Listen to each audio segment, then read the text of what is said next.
கல்விதான் நமக்கான ஆயுதம். எந்த இடர் வந்தாலும் கல்வியை கைவிட்டுவிடக் கூடாது என முதலமைச்சர் மு.க.ஸ்டாலின் அறிவுறுத்தியுள்ளார். சென்னையில் யுபிஎஸ்சி தேர்வு வெற்றியாளர்களுக்கு நடைபெற்ற பாராட்டு நிகழ்ச்சியில் முதலமைச்சர் உரையாற்றினார். யுபிஎஸ்சி தேர்வில் வெற்றி பெற்றவர்களுக்கு பாராட்டுக்களை தெரிவித்த அவர், நான் முதல்வன் திட்டம் பலனளித்துள்ளது மகிழ்ச்சி அளிக்கிறது என்று தெரிவித்துள்ளார்.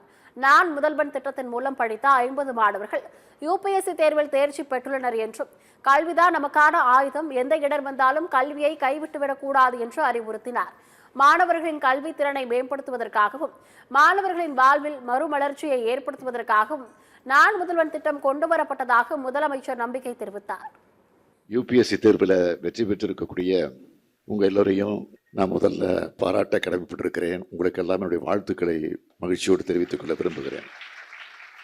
கல்விதான் நமக்கு ஆயுதம். எந்த இடர் வந்தாலும் கல்வியை மட்டும் நாம் விட்டு விடக்கூடாது. ஆனால் கடந்த சில ஆண்டுகளாக யுபிஎஸ்சி தேர்வில் நம்ம இளைஞர்கள் தேர்வாகிறது குறைஞ்சிடுச்சு. ஆனால் இன்னைக்கு அந்த கவலையை நீங்கள்லாம் போக்கியிருக்கீங்க. நான் முதல்வன் போன்ற திட்டங்களால் அப்ஸ்கில் பண்ணி பெரிய பெரிய நிறுவனங்களில் நம்ம வீட்டு பசங்க பிளேஸ்மெண்ட் ஆகிற அதை பார்த்து பூரிப்படைகிறோம்.